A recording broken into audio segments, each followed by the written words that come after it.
Good morning to all of you. आप सभी को जो है AIGS यूथ पर वेलकम। जैसा कि आप लोग देख रहे हैं इधर पिछले कई दिनों से लास्ट फ्यू डेज AIGS आपके लिए ऑनलाइन शिक्षा की व्यवस्था की है और इसमें आपको जो है ग्रामर में जो है टेंस बताया जा रहा है। प्रेजेंट टेंस के विषय में आपको पूरी जानकारी दे दी गई। Present indefinite, continuous, perfect, perfect continuous. आज आपको जो है पास्ट टेंस के विषय में जानकारी दी जा रही है। पास्ट टेंस, पास्ट मीन्स बीता हुआ और टेंस मीन्स काल। बीते हुए समय को हम पास्ट टेंस में काउंट करते हैं। जैसा आप जानते हैं जितनी स्टोरी होती है ये सभी आपकी जो है पास्ट टेंस में होती है। सब बीती हुई घटनाएं पास्ट टेंस के अंतर्गत ही आती हैं। और आप यहाँ पर स्टार्ट करते हैं। Let's start. Past indefinite tense, past indefinite tense, PAST, past INDEFINITE, indefinite tense, PENSE, past indefinite tense, अनिश्चित भूतकाल। बीते हुए समय को भूतकाल में काउंट करते हैं। पास्ट इंडेफिनिट की हिंदी है अनिश्चित भूतकाल। कैसे पता चलेगा कि आपका सेंटेंस पास्ट इंडेफिनिट है? तो उसके लिए पहचान है, आइडेंटिफाई कैसे करेंगे? यदि आपका सेंटेंस हिंदी में है तो उस हिंदी वाक्य के अंत में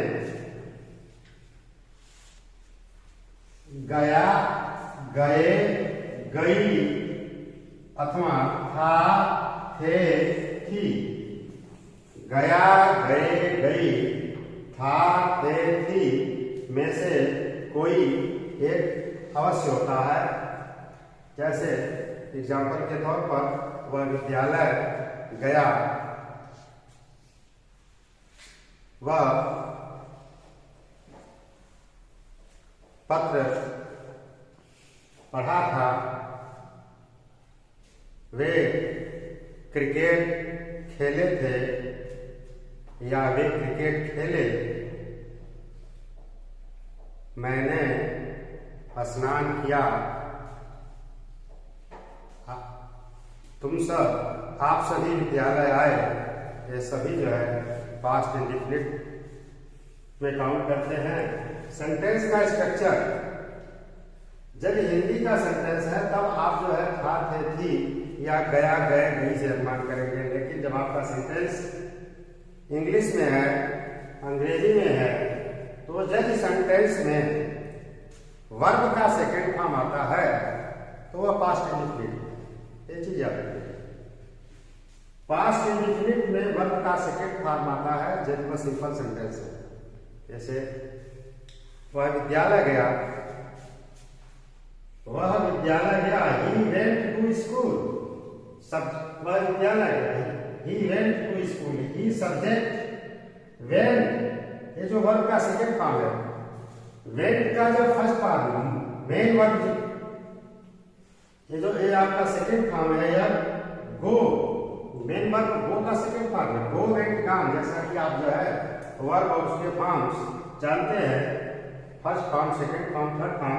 तो वर्ब का गो, वर्ब गो शब्द जो है वर्ब गो का सेकंड फॉर्म वेंट है। ही वेंट टू स्कूल, ये स्कूल जो है आपका जो है ऑब्जेक्ट है। He went to school. They wrote a letter, यहां पर सब्जेक्ट दे और ये जो रोट है आपका वर्ब का सेकंड फॉर्म है और इसका मेन वर्ब जो है राइट, WRIT, राइट। राइट का सेकंड फॉर्म है wrote, object a letter. They wrote a letter. We ate the book, we ate the,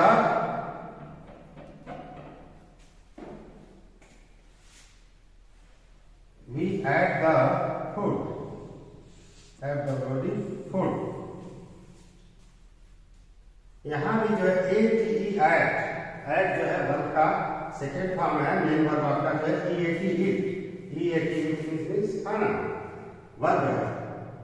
we ate the food, हम सभी भोजन किए या हम सभी खाना खाए। तो स्ट्रक्चर आपका हुआ सब्जेक्ट, सब्जेक्ट के बाद जो है वर्ब का सेकेंड फॉर्म और ऑब्जेक्ट, कर्ता, कर्ता के बाद क्रिया का सेकेंड फॉर्म और ऑब्जेक्ट आपका जो है पास्ट इंडेफिनिट के सिंपल सेंटेंस का जो है स्ट्रक्चर है। इसमें कोई पास्ट इंडेफिनिट के सिंपल सेंटेंस में कोई हेल्पिंग वर्ब नहीं है, सब्जेक्ट, सब्जेक्ट के बाद वर्ब का सेकेंड फॉर्म और ऑब्जेक्ट। उसी क्रम में यदि आपका सब्जेक्ट जो है निगेटिव सेंटेंस है, NEGATIVE निगेटिव, SENTENCE, सब्जेक्ट आपका क्या है? निगेटिव सेंटेंस आपका निगेटिव है, पास्ट इंडेफिनिट का निगेटिव सेंटेंस है, तो उसका स्ट्रक्चर है subject plus helping verb did. Past indefinite की जो है डिड जो है हेल्पिंग वर्ब है, और उसके बाद नॉट का प्रयोग करेंगे, नहीं शब्द के लिए नॉट का प्रयोग हुआ, और उसके बाद वर्ब का यहाँ फर्स्ट फॉर्म रहेगा। याद रखिएगा कि जब आपका प्रेजेंट पास्ट इंडेफिनिट का निगेटिव सेंटेंस है तो वहां पर अब वर्ब का सेकंड फॉर्म नहीं लगेगा, क्रिया वर्ब का फर्स्ट फॉर्म लगेगा। कहने का मतलब है क्रिया का मूल रूप लगेगा। Go, write, play, walk, talk, bath, cry, किसी इस तरह के वर्ब आएंगे, उसमें हेल्पिंग वर्ब डी लगेगा, DID। पास्ट इंडेफिनिट के सिंपल सेंटेंस में कोई हेल्पिंग वर्ब नहीं था, सब्जेक्ट के बाद वर्ब का सेकंड फॉर्म। लेकिन ये निगेटिव सेंटेंस है तो यहाँ पर हेल्पिंग वर्ब डिड का प्रयोग हो रहा है। पास्ट इंडेफिनिट की केवल एक ही हेल्पिंग वर्ब होती है, DID, और जब डिड का प्रयोग करेंगे तो वहां पर क्रिया का फर्स्ट फॉर्म होगा। हाँ, निगेटिव सेंटेंस है तो हेल्पिंग वर्ब और मेन वर्ब के बीच में NOT नॉट शब्द का प्रयोग करेंगे, नॉट।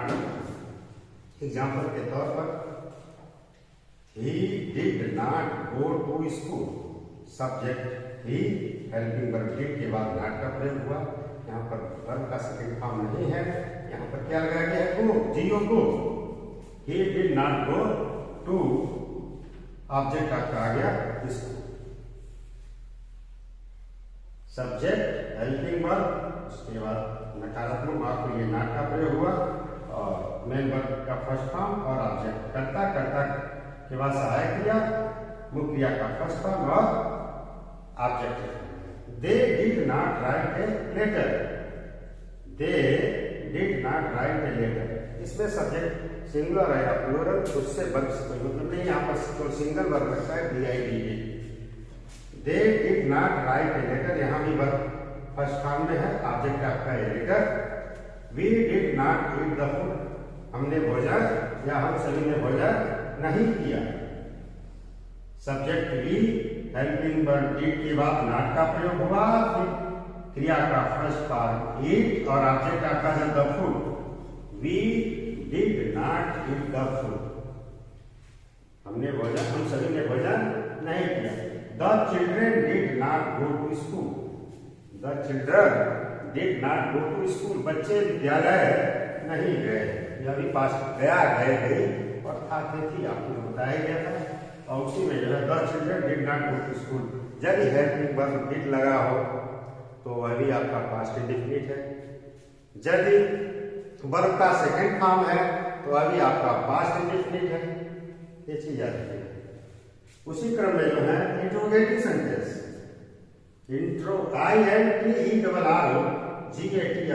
इंट्रोगेटिव सेंटेंस, SENTENCE, प्रश्नवाचक वाक्य जिसको कहते हो आप।